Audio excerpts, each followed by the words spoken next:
काय काय मागणी केली आहे या संदर्भात? 500 स्क्वेअर फूट प्रत्येक झोपडी, हां 500 स्क्वेअर फूट प्रत्येक झोपडीधारकाला मिळावं आणि प्रत्येक बिल्डिंगमध्ये प्रत्येक फ्लॅटला पार्किंगची व्यवस्था करावं.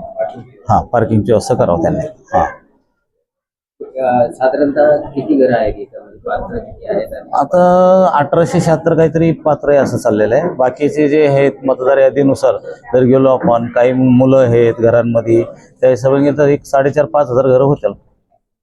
कधीपासून हे झोपडपट्टी बसलेली? हे बसले 78-79च्या आसपास बसलेले. त्यावेळेस 2002ला वर्षांतर सुरू झाला, त्यावेळेस घरांची संख्या किती होती आणि आता किती आहे आणि तुमची काय मागणी असणार आहे?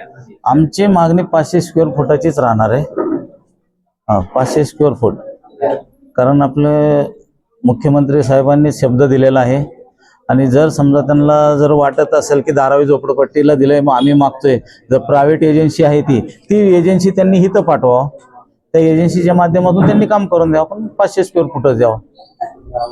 या संदर्भात आता ज्यावेळेस 2002 सर्वे झाला त्यावेळेची लोकसंख्या किंवा घरांची संख्या आणि आताची घरांची संख्या एकच आहे की काही घर? नाही एकच आहेत. काय मध्ये बिल्डरने जर अफवा सोडली की तुम्ही दरवाजे वाढवा, तसं काही नाही. हे सगळे जे लोक आहेत जागेवरच आहेत, काही वाढलेले नाही, काही कमी झालेले नाही, काही नाही. आता तुम्ही जे काही पाठपुरावा केला आहे असतील किंवा मुख्यमंत्री असतील यांच्याकडे जो पाठपुरावा केला आहे याच्यात नेमकी काय तुम्ही म्हटलेलं आहे आणि काय अपेक्षा तुम्ही या ठिकाणी केलेली आहे? सगळ्यात जास्त एकच अपेक्षा 500 स्क्वेअर फूट. हा त्यासाठीच्या जे काही आता फॉर्म आहेत, सगळे जे काही SRH फॉर्म भरतील सगळ्यांना पात्र धरलं पाहिजे. कोणी भाडेकरू आहे, कोणी एका घरात 4-4 सदस्य आहेत.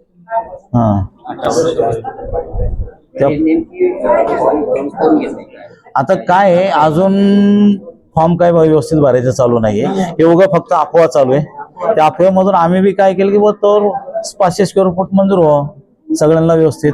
घरांचा मुद्दा सांगितला तुमच्या प्रत्येकाला 500 स्क्वेअर फूट मिळावं. हा पण या परिसरामध्ये समजा काही धार्मिक स्थळ आहेत किंवा काही प्रार्थना स्थळ आहेत किंवा प्ले ग्राउंड असेल, विद्यार्थ्यांचं शैक्षणिक दृष्टीने शाळेचं काही असेल, यासाठी काही तुमची वेगळी मागणी आहे? नाही आहे ना, मागणी आहे ना. आपल्या इथं 16 एकर जागा आहे.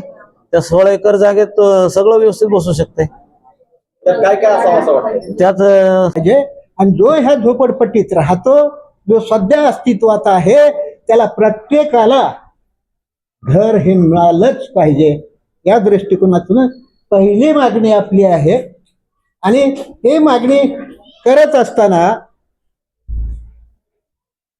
500 स्क्वेअर फुटाबरोबर आपण आज कुणाच्या लक्षात येईल की हा भाडेकरी राहतोय, याला कसं द्यायचं. पण ज्या वेळेस आपण म्हणतो भाडेकरी राहतो त्याला द्यायचं नाही, तो बसत नाही नियमात, मग मला असं म्हणायचे तो नियमात आता घराच्या टायमाला बसत नाही, पण तो मतदान करताना इथला प्रतिनिधी निवडून देताना त्याचं मतदान असतं, ते कसं यांना चालतं? ते कसं चालतं? म्हणून त्या सुद्धा लोकांना मिळालं पाहिजे अशी आमची मागणी.